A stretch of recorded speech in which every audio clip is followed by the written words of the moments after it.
Hello guys, welcome back. तो देखो, हम लोग यहाँ पे दो इम्पॉर्टेंट टर्म्स देखेंगे आज। आइडेम्पोटेंट एलिमेंट और नीलपोटेंट एलिमेंट के बारे में। ठीक है। तो रिंग थ्योरी में ये दोनों चीज़ें बहुत ही सिंपल सी चीज़ हैं और कई बार यूज़ होता है, तो आप एक बार समझ जाइएगा तो आपके लिए काफ़ी ये ईजी हो जाएगा। ठीक है। इसके इंपॉर्टेंट रिजल्ट्स भी हैं जो यूज़ होते हैं, तो उसको भी हम लोग देख लेंगे। पहले देखो यहाँ पर डेफिनेशन क्या है। Idempotent element of the ring का डेफिनेशन है, मान लो मेरे पास में कोई रिंग है, आर प्लस इंटू कोई भी रिंग है, तो इसका कोई भी एलिमेंट आप लीजिएगा। ठीक है। और उसको आप कहेंगे आइडेम्पोटेंट। कब कहेंगे? जब उसमें ये प्रॉपर्टी होना चाहिए कि मैं अगर ए स्क्वायर करूं तो मेरे को वापस क्या हो जाए, ए हो जाए। ठीक है। तो आइडेम्पोटेंट जैसा इसका नाम से ही क्लियर है, ए स्क्वायर इक्वल टू ए अगर मिलता है देन हम लोग ए को क्या बोलेंगे, आइडेम्पोटेंट बोलेंगे। ठीक है। ओके, जैसे हम लोग यहाँ पे कुछ जो है क्विक एग्जांपल देख सकते हैं। मान लो मैं अगर यहाँ पे एग्जांपल की बात करूँ तो मैं ले लेता हूँ क्या, कंसिडर करता हूँ मैं एक रिंग सेट ऑफ इंटीजर का। ठीक है। जेड प्लस इंटू, ये क्या है जी, ये एक रिंग है, इज ए रिंग। ओके। तो अगर हम लोग इसका इंटीजर का देखें तो इंटीजर में किस तरह का एलिमेंट होता है, तो इसमें नो डाउट इसमें इस तरह का एलिमेंट होता है, 0 plus minus 1 plus minus 2 plus minus 3। ठीक है। तो ये जो पूरा सेट ऑफ इंटीजर है, इसमें आप देखिएगा कि यहाँ पे सिर्फ आपको दो ही मिलेगा आइडेम्पोटेंट एलिमेंट। एक, जैसे आप जीरो का स्क्वायर करेंगे तो आपको क्या होगा, तो आपको जीरो मिलेगा। ठीक है।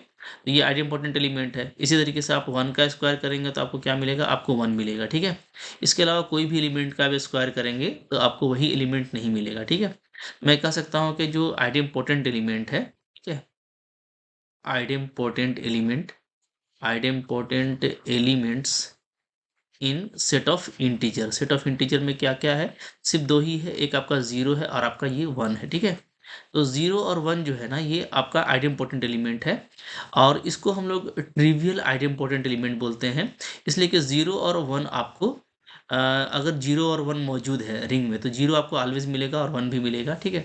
तो सो दैट हम लोग इसको क्या बोलते हैं, तो इसको हम लोग बोलते हैं ट्रिवियल। मैं लिख देता हूँ, ये क्या कहलाता है, ये हमारा कहलाता है trivial idempotent element. Trivial idempotent element. ठीक है। मतलब कम से कम आपको ये दोनों तो मिलेगा ही मिलेगा। अगर जीरो मौजूद है तो जीरो तो मिलेगा ही मिलेगा और वन मौजूद है तो वन भी मिलेगा। ठीक है। इसको हम लोग बोलते हैं ट्रिवियल आइडेम्पोटेंट एलिमेंट। इसी तरीके से अगर आप कोई भी फील्ड देखेंगे ना, सिमिलरली इन फील्ड, अगर आप कोई फील्ड लेते हो, जैसे मान लो मैं फील्ड ले लेता हूँ किसका, सेट ऑफ रियल नंबर का। ठीक है। तो ये एक फील्ड बनाता है जी। ओके। फिर आप ले सकते हो सेट ऑफ रेशनल नंबर का, ये भी आपका एक फील्ड बनाता है। आप ले सकते हो सेट ऑफ कॉम्प्लेक्स नंबर का, ये भी आपका एक फील्ड बनाता है। ठीक है। इसी तरीके से आप फाइनाइट फील्ड ले सकते हो। ठीक है। एडिशन मॉडलू में ये मॉडलू सिस्टम में। ठीक है। तो अगर ये पी प्राइम है आपका, तो पी अगर प्राइम है तो ये भी क्या करता है, एक फील्ड बनाता है। ठीक है। तो इस तरह का कोई भी फील्ड में देखेंगे आप ना, कि आपको सिर्फ दो ही आइडेम्पोटेंट मिलेगा, क्या, जीरो और वन मिलेगा। ठीक है। तो कोई भी फील्ड अगर आप लेंगे तो आप क्या लिखेंगे, there exist only two idempotent elements. मैं यहाँ पे लिख देता हूँ इस तरीके से। ठीक है। तो इस तरह के फील्ड में क्या होगा जी, यहाँ पे मिलेगा आपको there there be only only two idempotent elements. ठीक है। तो बहुत सिंपल सा चीज़ है, ये आपको लग रहा होगा। तो जैसा आपको लग रहा है ना, बिल्कुल वही चीज़ है, कोई मुश्किल चीज़ नहीं है, बिल्कुल लॉलीपॉप इस तरह का तो आप काम बचपन से करते आ रहे हैं। ठीक है। तो सिर्फ दो ही आइडेम्पोटेंट एलिमेंट होता है। कौन कौन होता है, एक जीरो होता है, एक वन होता है। ठीक है। तो सेट ऑफ इंटीजर की बात करें या इस तरह का कि कोई फील्ड का बात करें तो आपको इसमें सिर्फ दो ही आइडेम्पोटेंट एलिमेंट मिलेगा।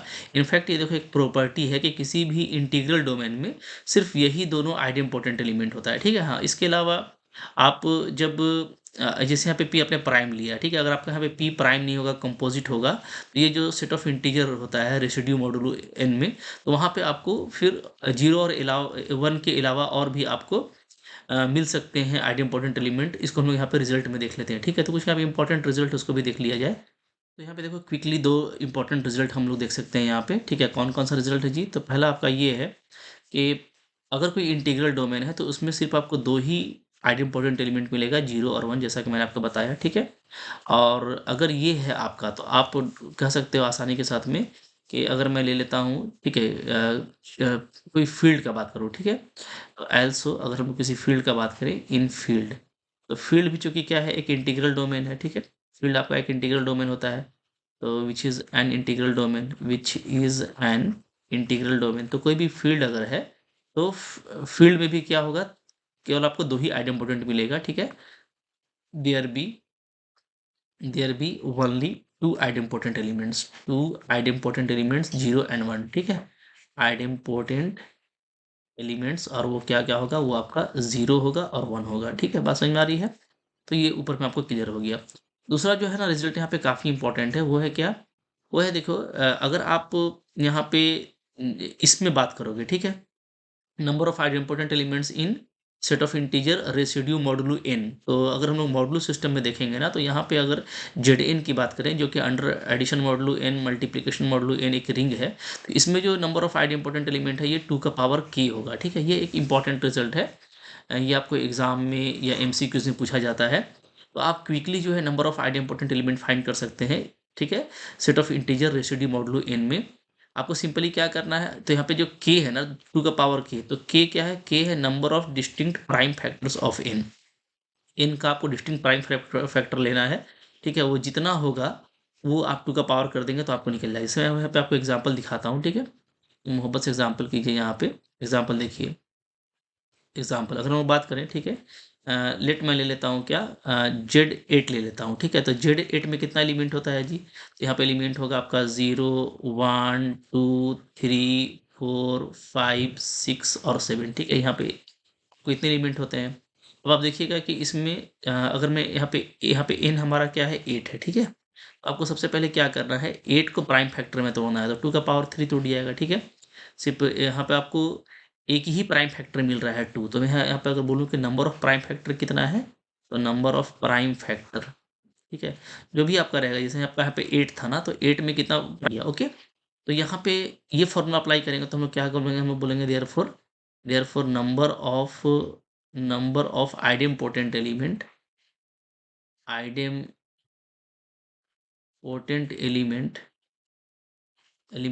इन Z8, ये क्या होगा? ये आपका हो जाएगा 2 का पावर 1 यानी 2 होगा, ठीक है, ओके। यानी इसका मतलब ये है ना कि यहाँ अगर अगर 2 आइडेम्पोर्टेंट एलिमेंट है तो वो क्या होगा, तो वो आपका जरूर 0 और 1 होगा, ठीक है, विच इज 0 एंड 1। तो 0 और 1 के अलावा अगर आप कुछ और लेंगे तो ज़ाहिर-सी बात है वहाँ पे वो आपका काम नहीं करेगा। तो यहाँ पे नो डाउट हमारा जो k का वैल्यू आया वो क्या आया, वो आपका 1 आया। तो हमारा जो अगर k 1 आया है तो सिंपली जो नंबर ऑफ आइडेम्पोर्टेंट एलिमेंट उसका फ़ॉर्मूला क्या होता है, 2 का पावर k होता है। तो हम लोग 2 का पावर k अप्लाई करेंगे तो यहाँ पे आपको ओनली 2 आएगा, और जब भी 2 आइडेम्पोर्टेंट एलिमेंट मिलेगा इसका मतलब है कि वो कौन-कौन होगा, वो आपका 0 और 1 होगा, क्योंकि ये ट्रिवियली आइडेम्पोर्टेंट एलिमेंट है, ठीक है। आप इसको आसानी से चेक भी कर सकते हैं। आप देखेंगे तो यहाँ पे अगर मैं चेक कर लूँ तो देखिए आपको देख सकते हो 0 तो आपका हो गया आइडेम्पोर्टेंट, 1 भी हो गया, ठीक है। अगर आप 2 देखिएगा तो आपको सिंपली 2 का स्क्वायर करना है, 2 का स्क्वायर करेंगे तो 2 मिलेगा, 2 का स्क्वायर करेंगे तो क्या मिलेगा जी, 4 मिलेगा, ठीक है। 2 का स्क्वायर करेंगे तो क्या मिलेगा, 4 मिलेगा। तो आपको 2 नहीं मिल रहा है, सो 2 आइडेम्पोर्टेंट एलिमेंट नहीं है। 3 का आप लेंगे तो 3 का स्क्वायर करेंगे तो आपको क्या मिलेगा, 9 मिलेगा, ठीक है। और अंडर मॉडुलो 8 ये आपका हो जाएगा कॉन्ग्रुएंट टू 1, ठीक है। तो आपको अगेन 3 नहीं मिला, सो ये भी नहीं है।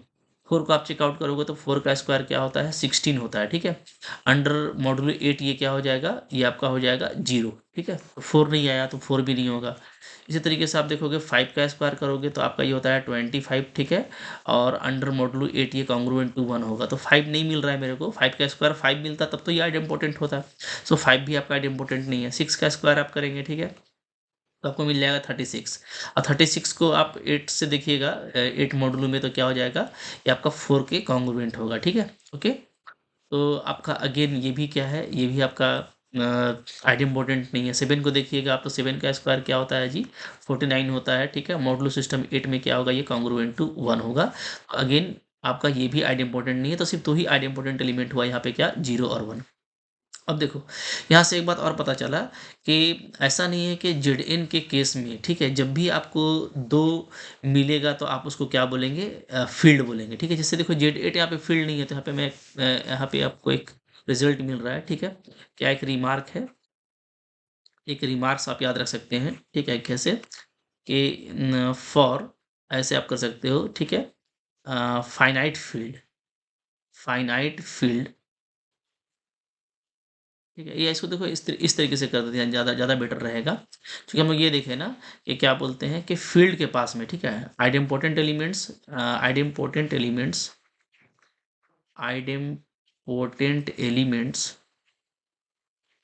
एलिमेंट्स इन फील्ड, ठीक है, किसी भी फील्ड में या बोलिए इंटीग्रल डोमेन में, ठीक है। किसी भी इंटीग्रल डोमेन में आइडेंटिटी एलिमेंट कितना होता है, 0 और 1 होता है, ठीक है, ओके। तो लेकिन इसका कन्वर्स करेक्ट नहीं है, मतलब इसको इस तरीके से कर लो कि अगर फील्ड है या बोलो इंटीग्रल डोमेन है, तो उसमें जो आइडेंटिटी एलिमेंट होगा वो क्या होगा, वो 0 1 होगा, ठीक है। लेकिन इसका कन्वर्स करेक्ट नहीं है, but converse converse need not correct, need not correct, ठीक है। कन्वर्स आपका करेक्ट नहीं होगा, मतलब ऐसा नहीं कह सकता ना कि आपको 0 1 और 1 मिल रहा है तो वो फील्ड होगा या इंटीग्रल डोमेन ही होगा, ये ज़रूरी नहीं है, बल्कि इंटीग्रल डोमेन में ज़्यादा इंपॉर्टेंट हो जाता है ये, ठीक है। तो कन्वर्स इसका करेक्ट नहीं है, मतलब हम लोग ये नहीं कह सकते ये, ठीक है। If that is if we have idempotent element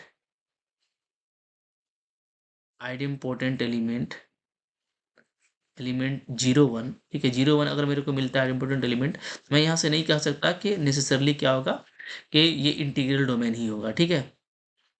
it is integral domain, ID लिख देते हैं शॉर्ट में। तो ये हम लोग जरूरी नहीं है, हम, ठीक है, ये जरूर इम्प्लाइज नहीं करेगा।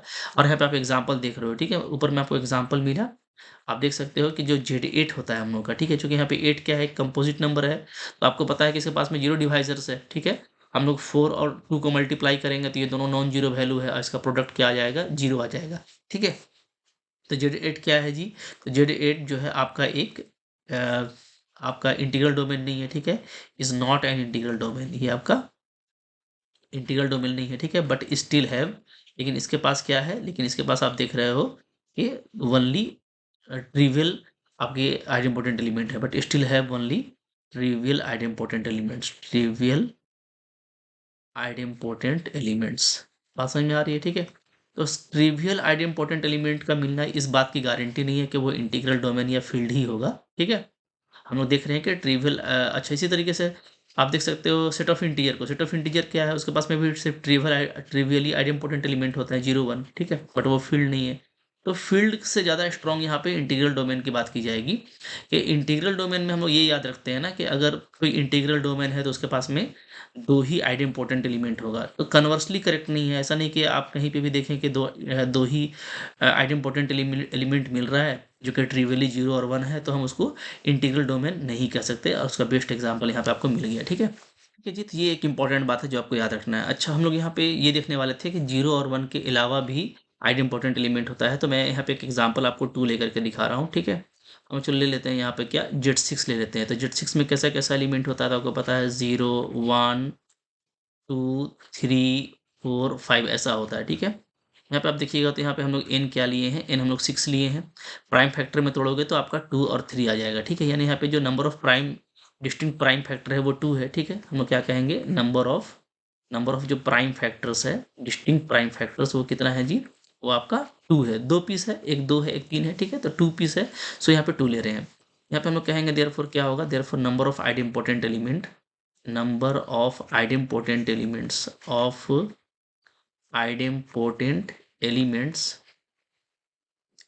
elements इन Z6, ये क्या हो जाएगा, तो आप देखेंगे तो 2 का पावर k होता था, k का वैल्यू आपको 2 आया है, सो 2 का पावर 2 यानी क्या मिल जाएगा, 4 मिलेगा। तो यहाँ पे नो डाउट 4 आइडेम्पोर्टेंट एलिमेंट मिल रहा है, यानी 0 और 1 के अलावा होगा, ठीक है। तो विच आर, वो कौन कौन होगा, विच आर, तो भाई 0 और 1 तो पक्का होगा, ठीक है, ये तो होना ही होना है, तो ट्रिवियल होता है। इसके अलावा आप चेकआउट कर सकते हैं, यहाँ पे आप देखिए 0 है 1 है, ठीक है। आप यहाँ पे देखो 2 का स्क्वायर करोगे ना तो आपको क्या आएगा, 4 आएगा, ठीक है, तो ये तो नहीं है। आप देखिए आप 3 का स्क्वायर करेंगे तो क्या आ जाएगा जी, 9 आ जाएगा। और 9 अंडर मॉडुलो सिस्टम 6 क्या होता है, ये आपका 3 ही होता है, ठीक है। 3 का स्क्वायर 3 आ रहा है, यानी 3 मेरा क्या है, एक यहाँ पे आइडेम्पोर्टेंट एलिमेंट है, ठीक है। फिर आप 4 को चेकआउट करेंगे तो 4 का स्क्वायर आप देखेंगे तो क्या होता है, 16 होता है, ठीक है। अंडर मॉडुलो 6 जब आप देखोगे तो ये क्या हो जाएगा, ये कॉन्ग्रुएंट टू 4 होगा, ठीक है। 16 इज कॉन्ग्रुएंट टू 4। तो अगेन आप देख रहे हो 4 का स्क्वायर आपको 4 मिल रहा है, यानी आइडेम्पोर्टेंट एलिमेंट का प्रॉपर्टी को हिट कर रहा है कि 4 का स्क्वायर मेरे को 4 मिल रहा है, ठीक है। तो ये भी आपका आइडेम्पोर्टेंट आ गया, ओके। अच्छा, इसके बाद आप 5 को देखोगे तो 5 का स्क्वायर क्या होता है, 25 होता है। और मॉडुलो सिस्टम 6 में ये क्या हो जाएगा, कॉन्ग्रुएंट टू 1 हो जाएगा, तो हमको 5 नहीं मिला, ओके। 5 का स्क्वायर 5 नहीं मिला, so it is not idempotent. यहाँ पे आपको जो आइडेम्पोर्टेंट मिल रहा है वो 0 1 3 4। तो आप देख रहे हो कि आपको यहाँ पे 4 आइडेम्पोर्टेंट एलिमेंट मिल रहा है, और ये फॉर्मूला से भी बिल्कुल पता चल रहा है कि 2 का स्क्वायर 4, यानी आपको यहाँ पे 4 आइडेम्पोर्टेंट मिलेगा, ठीक है। ओके। तो आइडेम्पोटेंट एलिमेंट 0 और 1 के अलावा भी हो सकते हैं, उसका यहाँ पे बेस्ट एग्जांपल है, ठीक है। और ये पक्का इंटीग्रल डोमेन नहीं है, ठीक है। तो अगर कोई इंटीग्रल डोमेन नहीं है तब तो वहाँ पे 0 और 1 के अलावा हो भी सकता है, नहीं भी हो सकता है, जैसा कि हम लोग ऊपर में एग्जाम्पल देख चुके हैं। इंटीग्रल डोमेन अगर होगा, ठीक है, अगर इंटीग्रल डोमेन होगा तो उसमें सिर्फ 2 ही होगा, 0 और 1। और इंटीग्रल डोमेन अगर नहीं है तो हम कुछ भी नहीं कर सकते, 2 भी हो सकता है, 4 भी हो सकता है, ठीक है। वो डिपेंड करता है कि कितना उसमें प्राइम फैक्टर्स आएगा उसके एन में। बात समझ में आ गई, ठीक है। बिल्कुल अच्छे से आप समझ गए हो किस तरीके से आप जो है इस तरीके से फाइंड आउट कर सकते हो, ठीक है। मैं आपको एक देता हूँ, आप इसी तरीके से आप मेरे को मैं आपको एक एग्जांपल देता हूँ, ठीक है। आप जो है ना फाइंड आउट करके दिखाना मेरे को जेड 12 में, ठीक है, कि जेड 12 में क्या होगा, 0 1 2 3 इस तरीके से 11 तक एलिमेंट होंगे। तो इसमें कितने आइडेम्पोटेंट एलिमेंट्स होंगे आप चेक कीजिएगा, ठीक है। ओके, डेफिनेटली 0 और 1 के अलावा आपको मिलेगा। तो यहाँ पे आपको बताना है, आप बताइएगा कि नंबर ऑफ आइडेम्पोटेंट एलिमेंट्स, ठीक है, कितने होंगे idempotent elements, number of idempotent element आपको कितना मिलेगा। ओके, ये आप बताइएगा, और कौन-कौन होगा, ठीक है? ओके, और उसका लिस्ट भी आप दीजिएगा कि कौन-कौन होगा। तो ये आपके लिए मैं छोड़ रहा हूँ, ठीक है? इस तरीके से आप बिल्कुल बिंदास तरीके से फाइंड आउट कर पाइएगा। कोई बहुत बड़ा रॉकेट साइंस नहीं है, बिल्कुल मोहब्बत से कीजिएगा, आराम से हो जाएगा, ठीक है? ये हो गया हम लोगों का आइडेम्पोटेंट एलिमेंट। अब चलो यहाँ पे हम लोग देख लेते हैं निलपोटेंट एलिमेंट को, वो भी एक सिंपल सा छोटा-सा चीज़ है, ठीक है? तो अब देखो यहाँ पे क्या है जी, यहाँ पे हमारा आ रहा है नेक्स्ट नील पोटेंट एलिमेंट। ये क्या होता है, मान लो आपके पास में R प्लस इंटू कोई एक रिंग है, ठीक है, और इसमें कोई एलिमेंट हम A ले लेते हैं, तो इसको हम नील पोटेंट कहेंगे। कब कहेंगे, if there exist a positive integer n, ठीक है, किसी पॉजिटिव इंटीजर n के लिए a to the power n का जो वैल्यू है वो 0 होना चाहिए, ठीक है, and a n minus one not equal to 0 होना चाहिए। इसका मतलब ये है कि जाहिर सी बात है कि आप जो है ना अ, जो इन लेंगे, जो पॉजिटिव इंटीजर लेंगे, तो वो लीस्ट पॉजिटिव इंटीजर होना चाहिए, ठीक है। उससे पहले कोई भी लेंगे तो वो उस पे वो 0 नहीं आएगा, इसी पे ये 0 आएगा, ठीक है। तो उस केस में क्या बोलेंगे कि हमारा जो एलिमेंट है वो क्या है, नीलपोटेंट है, ठीक है। जैसा इसका नाम है नीलपोटेंट, तो ऐसा आप मैट्रिक्स में ही पढ़ते रहे हो, ठीक है, कि जिसका कुछ पावर लेने से वो 0 हो जाए, ओके। तो कुछ पावर लेने से अगर 0 हो जाता है और वो इन पावर है, तो उस इन पावर को हम लोग बोलेंगे नीलपोटेंसी ऑफ एलिमेंट ए, ठीक है। और फिर उस ए एलिमेंट को क्या कहा जाएगा, नीलपोटेंट कहा जाएगा। आप यहाँ पे एग्जाम्पल देख सकते हो, ठीक है। मैं अगर एग्जाम्पल की बात करूँ तो सेट ऑफ इंटीजर की बात करेंगे। सेट ऑफ इंटीजर में कैसा-कैसा एलिमेंट होता है, तो 0 होता है, प्लस माइनस 1 होता है, प्लस माइनस 2 होता है, ठीक है, प्लस माइनस 3 इस तरह का एलिमेंट होता है। अब आप देखेंगे यहाँ पे ना कि यहाँ पे आपको सिर्फ़ एक ही मिलेगा। जैसे 0 का पावर मैं कर देता हूँ, ठीक है, तो 0 का पावर हम लोग 1 करेंगे तो क्या होगा, 0 होगा, ठीक है। तो 0 ही यहाँ पे क्या है, एक नीलपोटेंट एलिमेंट है जिसका नीलपोटेंसी 1 है। उसके अलावा मैं किसी भी इंटीजर का कुछ भी पावर ले लूँ, ठीक है, ओके। उसको कितना टाइम्स भी मैं मल्टीप्लाई कर दूँ, ठीक है, या कितना टाइम्स भी मैं उसको ऐड कर दूँ, कभी भी क्या होगा, वो 0 नहीं होगा। तो क्या होगा जी, 0 इज़ ओनली नीलपोटेंट एलिमेंट होगा। 0 इज़ ओनली नीलपोटेंट एलिमेंट। तो सेट ऑफ इंटीजर में क्या होता है, 0 आपका ओनली नीलपोटेंट एलिमेंट होता है, ठीक है। और इसको हम लोग बोलते हैं ट्रिवियल नीलपोटेंट एलिमेंट। तो यहाँ पे जो ट्रिवियल नीलपोटेंट एलिमेंट होगा वो क्या होगा, वो आपका ओनली 0 होगा। ये आपको समझ के रखना है, ठीक है। ओके, इसी तरीके से आप किसी फील्ड की बात करोगे या इंटीग्रल डोमेन की बात करोगे तो उसमें जो ट्रिवियल जो नीलपोटेंट एलिमेंट होगा वो ओनली 0 ही होगा, ठीक है। तो यहाँ पे देखिए रिजल्ट है, यहाँ पे क्या रिजल्ट बोलता है कि 0 is the only nilpotent element in the integral domain, ठीक है। इंटीग्रल डोमेन की बात कीजिए या फील्ड की बात कीजिए, तो फील्ड में या तो इंटीग्रल डोमेन में सिर्फ आपको एक ही नीलपोटेंट एलिमेंट मिलेगा, 0, ठीक है। चाहे आप सेट ऑफ रियल नंबर ले लीजिए अंडर एडिशन मल्टीप्लीकेशन, ठीक है, सेट ऑफ कॉम्प्लेक्स नंबर ले लीजिए अंडर एडिशन मल्टीप्लीकेशन, या आप सेट ऑफ रेशनल ले लीजिए अंडर एडिशन मल्टीप्लीकेशन, ठीक है। कोई भी आप लेंगे, या इंटीग्रल डोमेन आप सेट ऑफ इंटीजर लेंगे, तो इसमें क्या होगा जी, इसमें आपको हैव ओनली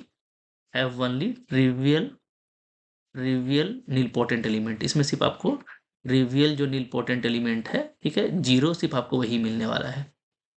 बात समझ में आ रहे हो, ठीक है, विच इज़ 0। ओके, क्लियर हो गया। अच्छा, नंबर 2 यहाँ पे क्या है, तो अब यहाँ पे देखो नीलपोटेंट एलिमेंट की बात करें तो अ, अगर आप इस तरह से निकालते हो जेड एन में, ठीक है, तो जेड एन में क्या होगा, एन बाई पी होगा। ध्यान दीजिएगा, जेड एन में क्या होगा, एन बाई पी होगा। तो जहाँ P क्या है, P जो है product of distinct prime factor of n है, ठीक है। यानी क्या, मान लो n को मैं इस तरीके से तोड़ता हूँ 3 प्राइम में, P1 का पावर अल्फा 1, P2 का पावर अल्फा 2, P3 का पावर अल्फा 3, ये डिस्टिंक्ट प्राइम है, ठीक है। तो आपको पावर्स नहीं लेना है। तो यहाँ पे जो P का वैल्यू होगा सिंपली वो एक प्रोडक्ट, P फॉर प्रोडक्ट होगा क्या, प्रोडक्ट ऑफ डिस्टिंक्ट प्राइम्स, ठीक है। सबको एक एक बार लेना है, चाहे वो कितना बार भी फैक्टर में क्यों ना टूटा हो, उसको वन वन टाइम लेंगे, ठीक है। जैसे मैं यहाँ पे आपको एग्जांपल बताता हूँ कि मान लो मेरे पास में, ठीक है, मैं ले लेता हूँ जेड, जेड में ले लेता हूँ, ठीक है, 6। तो जेड 6 में कैसा कैसा एलिमेंट होता है, तो एक होता है 0, 1, 2, 3, 4, 5, ऐसा एलिमेंट होता है जी, ठीक है।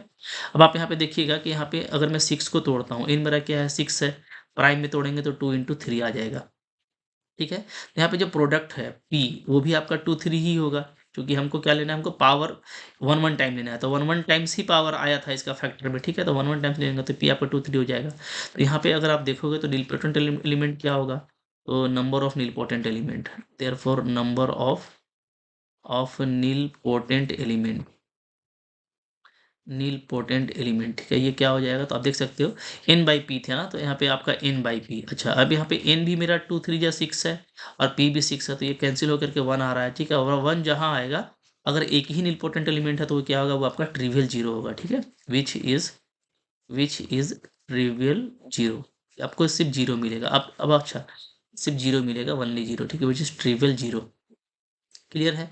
आप चेकआउट कर सकते हो, यहाँ पे आप देखोगे ना, तो जैसे जीरो, जीरो का वन पावर जीरो ही होगा, ठीक है। अगर मैं वहाँ पे वन की बात करूँ तो वन देखोगे आप, ठीक है, तो वन का जाहिर सी बात है कुछ भी पावर लेंगे तो क्या आ जाएगा, वन आएगा, ठीक है। सिक्स अंडर मॉडुलो सिक्स में, ठीक है। दो का भी कुछ भी पावर आप ले लीजिए, मॉडुलो सिक्स में वो कभी भी जीरो नहीं होगा। तीन का पावर भी ले लो आप, फोर का पावर भी कुछ भी ले लो आप, ठीक है, मॉडुलो 6 में वो जीरो कभी नहीं होगा, ओके। अच्छा, और 5 का कुछ भी ले लोगे तो नहीं होगा, तो सिर्फ आपको यहाँ पे यही मिलने वाला है। मैं एक दूसरा एग्जांपल ले लेता हूँ, ठीक है, मैं ले लेता हूँ Z8, ठीक है, Z8, इसमें कैसा कैसा एलिमेंट होता है जी, इसमें एलिमेंट होता है हमारा 0, 1, 2, 3, 4, 5, 6, 7, ऐसा एलिमेंट होगा, ठीक है। तो आप यहाँ पे देखिएगा कि अगर मैं यहाँ पे इन को क्या 8 लिया हूँ, 8 को हम लोग 2 का पावर 3 लिखेंगे, ठीक है। तो यहाँ पे जो प्रोडक्ट हमको मिलेगा, जो कि प्राइम हम लोग सिर्फ एक ही 2 लिए हैं, ठीक है। तो प्रोडक्ट हमको क्या लेना है, 2 का पावर 1, ठीक है, उसको 1 टाइम लेना है, ध्यान दीजिएगा, ठीक है। आपको एकदम 1 1 टाइम लेना है प्रोडक्ट में। तो P हमको यहाँ पे सिर्फ 2 मिलेगा, ओके। तो यहाँ पे कह सकता हूँ देयरफॉर क्या, देयरफॉर जो आपका नंबर ऑफ नीलपोटेंट एलिमेंट्स होंगे, नीलपोटेंट एलिमेंट्स, ठीक है, एलिमेंट्स इन Z8, ये क्या हो जाएगा, तो n बाई पी होता है जी, ओके। अच्छा, अब देखो, अब यहाँ पे n क्या है, n हमारा 8 है और p मेरा 2 आया, तो आपको यहाँ पे देखो 4 नीलपोटेंट एलिमेंट मिल रहा है, यानी कि आपको जीरो के अलावा भी पक्का मिलेगा, ठीक है। तो कौन कौन होगा इसका लिस्ट देख लेते हैं, ठीक है। तो विच इज, ठीक है, एक तो आपका पक्का जो है होगा वो क्या होगा, जीरो होगा, ठीक है, जीरो तो ट्रिवियल है, वो होना ही होना है। अब देखिए आप, वन तो नहीं होगा अंडर मॉडुलो 8 में, हाँ 2 देखिए आपका हो जाएगा, 1 नहीं होगा 2 होगा, आप देख सकते हो, ठीक है। 2 का पावर आप 3 करोगे तो क्या आएगा, 8 आएगा, और अंडर मॉडुलो सिस्टम 8 ये क्या होगा, कॉन्ग्रुएंट टू 0 होगा, तो 2 का पावर 3 आपको 0 मिल रहा है।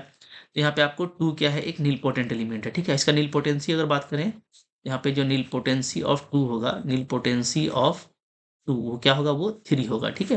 तो चूंकि 2 का पावर 3 करने से 8 हुआ, तो नील पोटेंसी ऑफ 2 क्या हो जाएगा, 3, ओके। तो 2 हो गया, 3 का देख सकते हो, 3 आपको 0 नहीं देगा ना।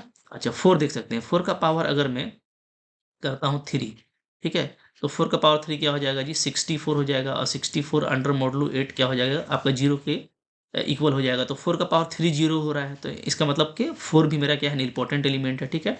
और यहाँ पे नीलपोटेंसी की बात करें अगर लोग, तो नीलपोटेंसी ऑफ 4 क्या हो जाएगा, ये आपका हो जाएगा 3, चूंकि हमको 3 पावर करने से 0 मिल रहा है, ठीक है। तो 4 भी आपका हो गया। इसी तरीके से आप देख सकते हो 5 तो नहीं होगा, 5 का कोई भी पावर करेंगे तो 6 आपका हो जाएगा। आप देखिए 6 का पावर 3 क्या होता है, 6 का पावर 3 होता है 216, ठीक है। और 216 भी आप जब 8 से डिवाइड करेंगे तो आपको रेसिड्यू 0 आएगा, ठीक है। 8 2 या 16, 8 7 या 56, तो आपको रेसिड्यू 0 आ रहा है, यानी कि 6 का पावर 3 करने से 0 आ रहा है। तो अगेन नीलपोटेंसी इस केस में भी आपको क्या मिल रहा है, 3 मिल रहा है। नीलपोटेंसी ऑफ 6 क्या है, 3 है, ठीक है। बट ये भी क्या है, आपका एक नीलपोटेंट एलिमेंट है। तो आप यहाँ पे देखो, आपको यहाँ पे 4 नीलपोटेंट एलिमेंट मिल गया, ठीक है। नीलपोटेंट एलिमेंट 0 के अलावा भी हो सकता है, उसका ये एक बेस्ट एग्जाम्पल है, ठीक है। तो इस तरह से चलो मैं एक आपको एक दे देता हूँ, एक थर्ड नंबर, आप जो है ना चेक करके मेरे को बताना। अच्छा, मान लो अगर Z5 है, कोई प्राइम लेते हैं, प्राइम में तो फिर कोई दिक्कत नहीं है, 0 1 2 3 4 5, ठीक है। बात समझिएगा। तो ये क्या है, ये आपका एक फाइनाइट फ़ील्ड है और फ़ील्ड में हमको पता है कि ओनली ट्रिवियली 0 होता है, ठीक है? तो इसमें आपको कुछ करने का ज़रूरत नहीं पड़ेगा। ऐसे भी आप देखोगे तो n आपका 5 है, ठीक है? और 1 टाइम ही आया है तो इसका प्रोडक्ट भी आपको 5 ही लेना पड़ेगा, एक ही प्राइम है, ठीक है? इस केस में जो हमारा नंबर ऑफ नीलपोटेंट एलिमेंट है, ठीक है? वो क्या हो जाएगा, वो n/p यानी आपका 5/5 आपका कट के 1 आएगा और 1 आएगा तो ट्रिवियली आपको 0 ही मिलेगा, ठीक है? तो 0 जो है हमारा यहाँ पे कह सकते हैं हम लोग कि जो 0 है हमारा, ठीक है? 0 is only only nilpotent element, ठीक है? बात फ़ॉलो कर रहे हैं ना? तो प्राइम के केस में तो कोई दिक्कत ही नहीं क्योंकि वो फ़ील्ड है तो। लेकिन आपका जब कंपोज़िट वाला है तो उसमें आपको इस फ़ॉर्मूला से आपको direct number of nilpotent element पता चल जाएगा। सो बहुत ही इंपॉर्टेंट फ़ॉर्मूला है और कौन-कौन है वो भी आप देख सकते हैं, ठीक है? क्लियर है? तो चलो आज आपने आई होप आइडियोपोटेंट और नीलपोटेंट एलिमेंट अच्छे से समझ लिया है। 2 इम्पोर्टेंट प्रॉपर्टी और रिज़ल्ट भी आपने देख लिया है। जेडन के केस में कैसे हम लोग आइडियोपोटेंट और नीलपोटेंट एलिमेंट फाइंड आउट करते हैं। तो आई होप आपके लिए ये लेक्चर फ्रूटफुल रहा होगा। अभी कंटिन्यू हम लोग सारे रिंग थ्योरी को कवर करने वाले हैं, कुछ भी छोड़ने वाला मैं नहीं हूँ, ठीक है? सो आप इसको अच्छे से देखिए, एक-एक बार देखते जाएँगे, आपके माइंड में छपता चला जाएगा, क्वेश्चन्स करेंगे, बिंदास बनेगा, ठीक है? तो मैं लास्टली आपको सजेस्ट करूँगा कि अगर आप कोई तैयारी कर रहे हो पीजीटी की, टीजीटी की या नेट वगैरह की, ठीक है, आईटीजेएम वगैरह की, तो आप सिस्टमेटिक लर्निंग के लिए मेरा ऐप डाउनलोड कर लीजिए। मेरा ऐप क्या है? मेरा ऐप है एमएससी लर्न ऑनेस्टली, ठीक है जी? एमएससी लर्न ऑनेस्टली, ये आप डाउनलोड कर लो। वहाँ पे आपको थोड़ा इन्वेस्ट करना पड़ेगा, ठीक है? अपने ऊपर इन्वेस्ट कीजिए, कुछ खर्च कीजिए, कोर्स को बाय कीजिए, ठीक है? बहुत सिस्टमेटिक वहाँ पे आपको सारे वीडियो लेक्चर्स मिलते हैं, क्वेश्चन का प्रैक्टिस कराया गया है, एमसीक्यूज़ का प्रैक्टिस कराया गया, आपको पीडीएफ मिल जाता है, आप मेरे से डाउट पूछ पाते हो। तो एक सिस्टमेटिक लर्निंग होता है, मेरे साथ टच में रहते हैं और डेफिनेटली बहुत अच्छा फीडबैक है। कोर्स के बाद बच्चे एग्ज़ाम्स क्लियर कर रहे हैं, डेफिनेटली आप भी करेंगे, ठीक है? बस दिल लगा के पढ़िए। अच्छा लगा होगा लाइक कीजिएगा, कोई दिक्कत है कमेंट कीजिए, ठीक है? Thank you very much.